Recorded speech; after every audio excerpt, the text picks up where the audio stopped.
السلام علیکم ورحمۃ اللہ وبرکاتہ۔ محترم ناظرین و سامعین حضرات،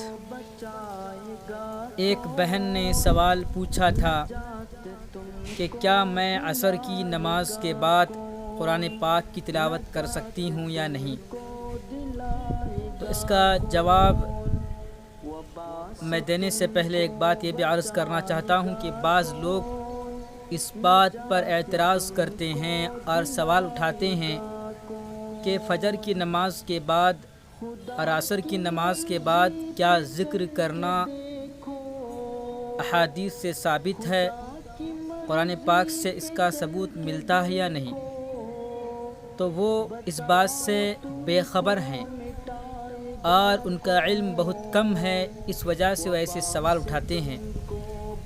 تو میں اس سلسلے میں چاہوں تو بہت لمبی گفتگو کر سکتا ہوں، احادیث سامنے رکھ سکتا ہوں، قرآن پاک کی آیتیں آپ کی خدمت میں بیان کر سکتا ہوں، لیکن میں چاہتا ہوں کہ مختصر طور پر آپ تک یہ بات میں پہنچاؤں۔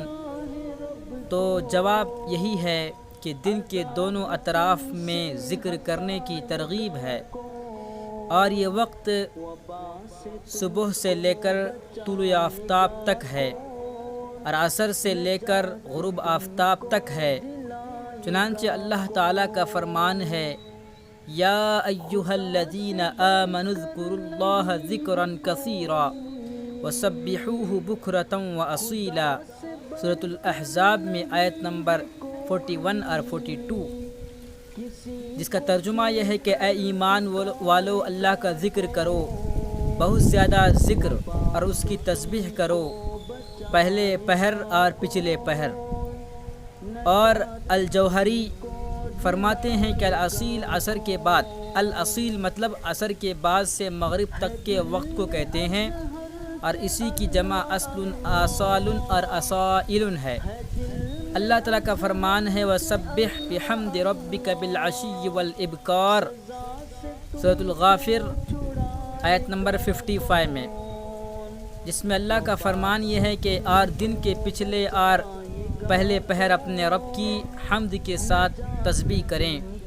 الابکار دن کے پہلے پہر کو کہتے ہیں اور العشی اس کے آخری پہر کو کہتے ہیں۔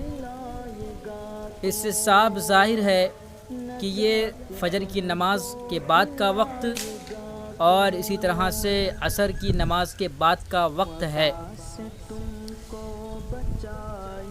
اللہ تعالیٰ فرماتے ہیں، وَسَبِّحْ بِحَمْدِ رَبِّكَ قَبْلَ طُلُوعِ الشَّمْسِ وَقَبْلَ الْغُرُوبِ۔ اس آیت کو آپ سمجھیں تو پھر مسئلہ حل ہو گیا۔ ان لوگوں کے منہ پر ایک تماچا ہے جو سوچے سمجھے بغیر لوگوں کو بہکاتے ہیں اور لوگوں کو اللہ کے ذکر سے دور کرنے کی فکر میں لگے رہتے ہیں، جس میں اللہ نے فرمایا سورۃ القاف میں، سورہ قاف میں آیت نمبر 39 میں اللہ نے فرمایا، اور سورج طلوع ہونے سے پہلے اور غروب ہونے سے پہلے اپنے رب کی حمد کے ساتھ تسبیح کریں۔ اور یہ تفسیر احادیث میں بھی وارد ہے، جیسا کہ احادیث میں یوں آتا ہے کہ جس نے صبح اور مساء کو یہ کہا، اس سے مراد طلوع آفتاب سے پہلے اور غروب آفتاب سے پہلے ہے۔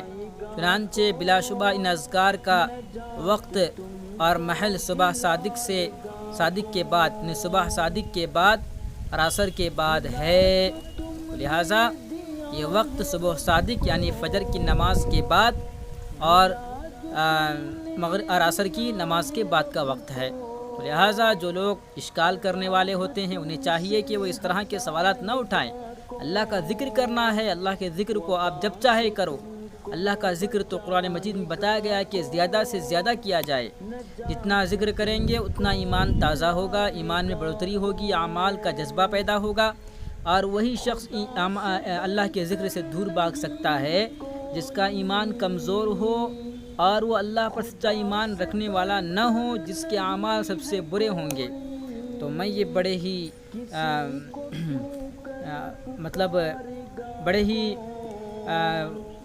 بانگ دہل میں کہہ رہا ہوں، دو ٹوک انداز میں کہہ رہا ہوں اور بڑی ذمہ داری کے ساتھ یہ کہتا ہوں کہ جو لوگ اس طرح کی باتیں کرتے ہیں آپ انہیں ہمارا یہ پیغام پہنچائیے تاکہ ان کا منہ وہیں کا وہیں بند ہو جائے۔ اگر اس طرح کے کوئی بھی سوال آپ کے ذہن میں اٹھتے ہوں تو آپ ہم سے سوال پوچھ سکتے ہیں۔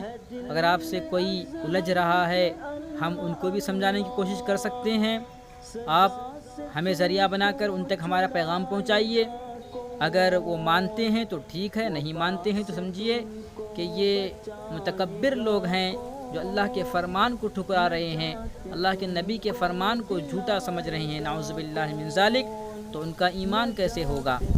تو یہ بات آپ کے سامنے واضح ہو گئی۔ جس طرح سے اللہ کا ذکر کرنا، اللہ کو یاد کرنا بڑے ہی اجر و ثواب کا کام ہے، اسی طرح سے قرآن پاک جو خود ذکر ہے، انا نحن نزلنا الذکر فرمایا، قرآن مجید کو بھی ذکر فرمایا۔ قرآن مجید سے بڑھ کر کون سا ذکر ہو سکتا ہے؟